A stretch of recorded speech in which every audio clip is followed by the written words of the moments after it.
Steve Jobs once famously said, "Your time is limited, so don't waste it living someone else's life. Don't be trapped by dogma, which is living with the results of other people's thinking. Don't let the noise of other opinions drown out your own inner voice."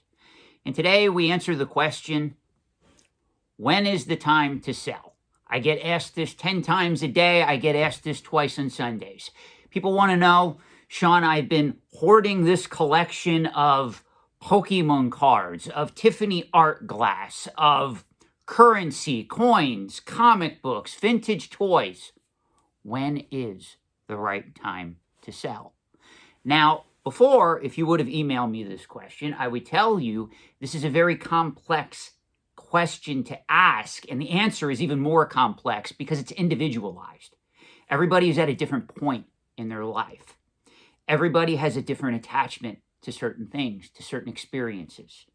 So in this video, I'm going to give you some tips that'll help you decide when the right time to sell an item that you've collected, an item that you have a passion for, or even an item that you bought for investment. When the right time to let go is. Only you can make that decision. Now, spoiler alert, I am a consultant in the antiques and collectibles trade. If you do want to use my services to delve deeper into this question, perhaps you have a collection that you're thinking about letting go of, or maybe you're in the final stages of your life and you want to decide if it's best to sell or pass it down to a younger generation in your family, an heir, somebody that you care about, I can also help you make that choice. But for the rest of you that are just wanting to know a basic answer to this question, this video is for you. So first and foremost, you have to consider several things when you start to look at selling something that you covet. Even if you don't have an emotional attachment to the item, there's certain steps that you have to take to make sure that you're not going to make a wrong decision here.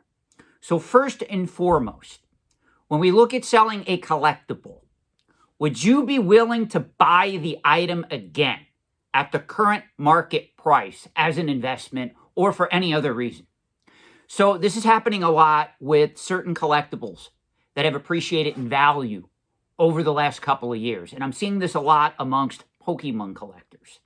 There's a lot of Pokemon collectors that are telling me, "Oh, Sean, I got early in on Evolving Skies. Oh, Sean, I bought this card over here and now it's worth $4,000. I paid $400 for the thing."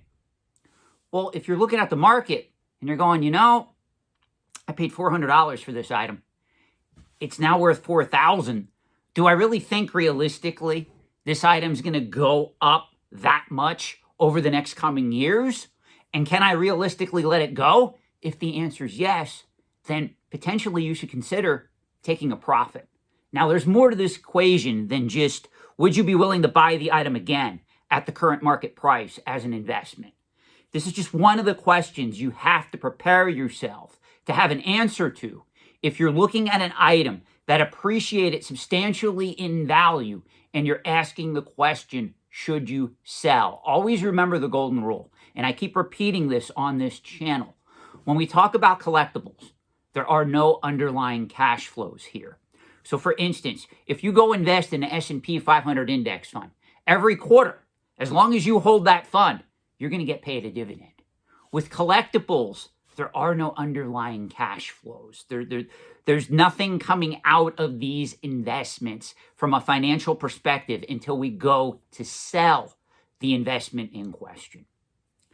Now, another question you got to ask yourself when you're thinking of selling an item, if you sold the item in question, would you ever buy it again, and why? So if you're ready to let go of something, that tells me that you're ready to cut it out of your life entirely. So there are people in the antiques and collectibles trade, they'll buy something, and that same item, they'll sell, they'll let it go, and then they'll buy it back again. And I keep scratching my head going, if you were really ready to sell it, why did you buy it back again? Now, I'm not talking about if you're a dealer, if you're somebody that is in the full resale business of the trade, where you run a legit business, and let's say that you buy and sell rare coins or comic books, obviously, you're going to probably have another opportunity to buy the said item in question, maybe at a lower price, maybe at a good price that you just can't turn away from. And you can quickly make a profit if you sell it on the secondary market immediately after purchasing it. That's a different circumstance.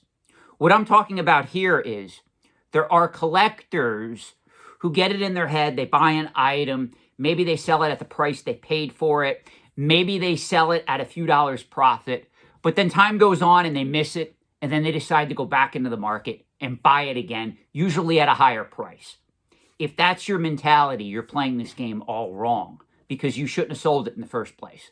You weren't ready to let it go. Now that brings us to the third question we have to ask here. What are your current life circumstances? Obviously, everybody is on a different path. Everybody is at different levels. That's why I teach collectible finance on YouTube like I do, because I understand that. And I understand that not everybody had mentors in the trade that could tell them these lessons beforehand, before they embarked on a journey of buying a lot of this stuff. Because always remember, collectors are great at buying, but they're horrible when it comes to selling.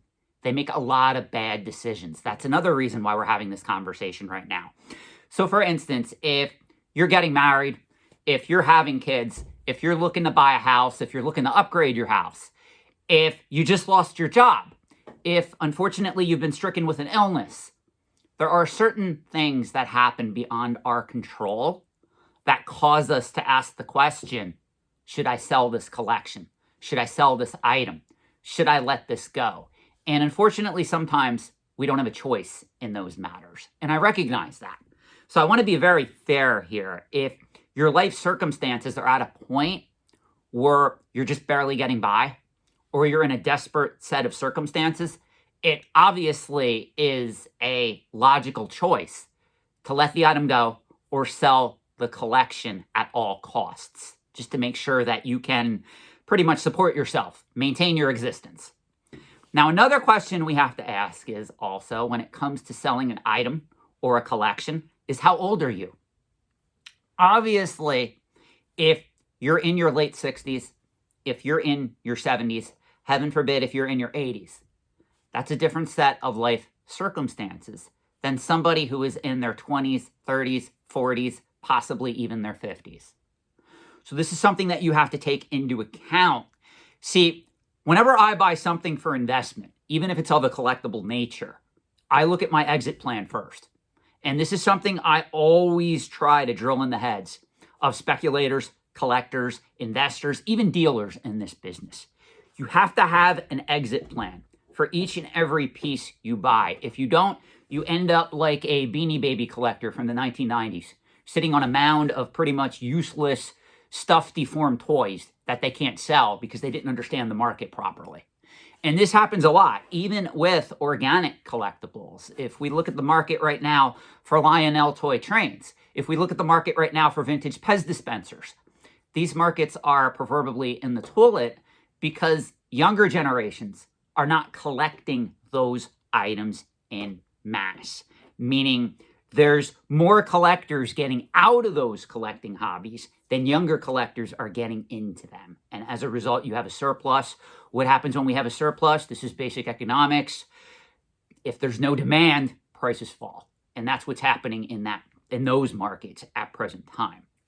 Another question that you have to ask is, what did you pay for the item in question? And this kind of ties in to question one, going back to the beginning of this video, where the question was, would you be willing to buy the item again at the current market price as an investment?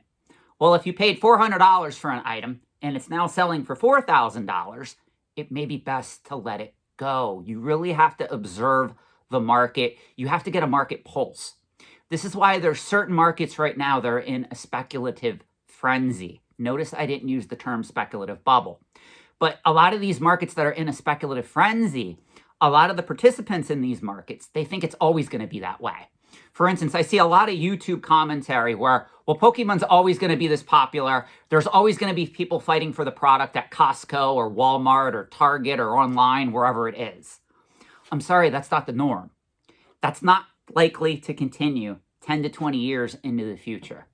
Very few products can maintain that level of popularity for years, let alone decades.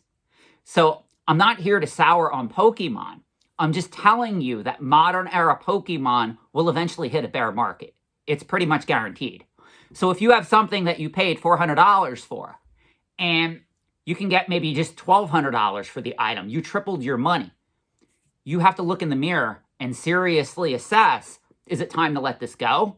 Now, usually what I tell people to do if they're in this circumstance, like for those of you that bought Evolving Skies booster boxes, for those unaware, Evolving Skies booster boxes are now selling for thousands of dollars a box.